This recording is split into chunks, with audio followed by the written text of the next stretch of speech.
we're up here at Valley Outdoors Open House, and I'm here with Craig Robbins from Oakridge Game Calls. And if any of you guys are wondering how to make a mouth call for turkey hunting, well, he's going to show us. Well, we're going to do the best we can this morning, Chase. I think we'll build a call for your dad. Yeah. The problem is your dad's really, Terry's very specific on his cuts that he likes on these calls. So we're not going to be so specific this afternoon. We're going to take our 3 reeds right here. Show you how we do this. Take these 3 separate reeds, and the big thing is placement of the reeds, how far apart they are.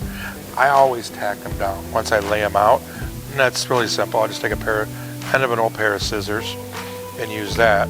You always start out with a thicker reed, which is our yellow reed, then we'll go down, and this is the thinnest reed here on the bottom.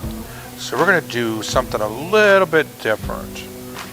I'm going to try to confuse your dad this morning. Normally I would keep that pretty high up there, but I know he likes a raspy call, so we're going to run a raspy call. Okay, so that's it. We tapped our reeds down. So basically this is where I put my glasses on. Yep. Okay, this is our basically frame. This is an adult frame that we utilize. We've got 2 different frames that we do at Oakridge Game Calls. Basically the youth frame, smaller frame, or for ladies, smaller pallet, and for adults, this is the frame we hear. And all our frames have tape on the back. So one of the first things that I do is I bend it, set that off to the side, and then this press we use, there's really only one guy that builds these presses. And it's from Feather Ridge. Tad from Feather Ridge builds all of the really good presses and the tape cutters we use. So we've got our stacked reeds. Thank you very much, sir. Yep. And now we get to lay these in.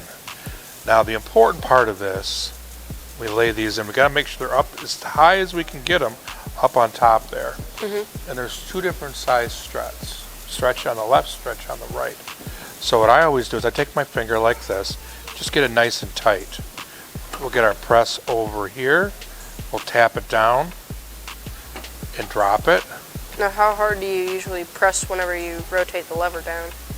Usually this is set right now where it's at. It just stops. Okay. So we go that way. Now, here comes the other important part, is the other side, the left side stretch. So we've got a gauge over here, and it's, basically pounds per square inch type thing. Yep. So everybody uses something a little bit different. Some guys will go all the way down to 90 psi, all the way up to 170 psi. I have a tendency to stay in the middle a little bit. So we're going to do something a little bit different with your dad here today. We're going to go to about 118. All right, and all we have to do is just let go and hold that.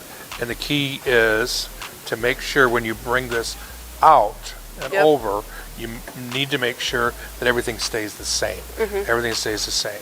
So we're going to bring this back over to about 118. Do 1 rotation, and 118's right there. And just hold it all in one, and the pressure's right there like that. Now, the third part of the stretch process is the back part of the stretch. Yeah. And here at Oakridge Game Calls, we like to do things custom made, handmade. So, as most folks will realize that ever watched anybody cut mouth calls before, there's a smile. Yeah. You need to put the smile in there. We're going to put a little bit bigger smile in because this is a 3 reed call. One last, that's it. And there's our little smile. Turn our level, and now we've got our call pretty much all together. Now this tab on the back side, do you just bend it over? Yep, we bend it over, Chase, just like that. And Chase, can you hand me that pair of scissors right there? Yep. Thank you, sir. And now comes the fun part. We get to play crafts by making sure we trim off as much as we possibly can. So that's what we started with. That's what we ended with right there. Now, let's do some gray tape for your dad. Excuse me. Yep. Thank you. Pull that out. This is probably the most difficult part for me, is getting the tape off of the backing right here. That one actually came out pretty easy. Just peel it off. Obviously, it's sticky on the back here. And now once you get that back off, we just lay it right on there as close as we can. Flip it. You can see we have the nipple on the back here, which is where we want it. Stretch it out. And there we go. Now we've got basically a call that is not cut yet. I take my fancy scissors here. And the older you get, as you can tell I'm wearing glasses, the harder it is sometimes to get between these reeds. Did it pretty good that time. We're going to do a batwing cut for your dad.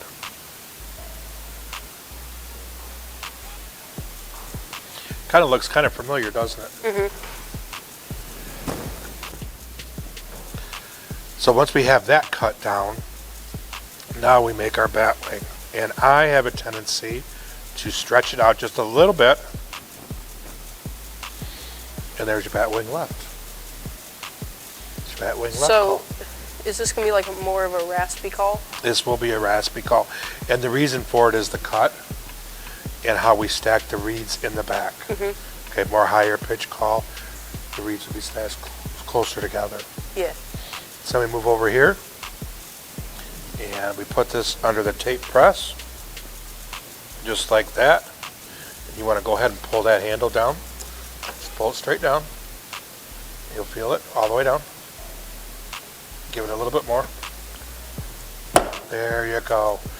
You know what my better half says that sound is? Sound of money. Yeah. Because the call is now made. So there you go. There's your batwing left for your dad. All right. Well, this is how you make a mouthpiece call for turkey hunting, and thank you, Craig, and we'll see you guys later.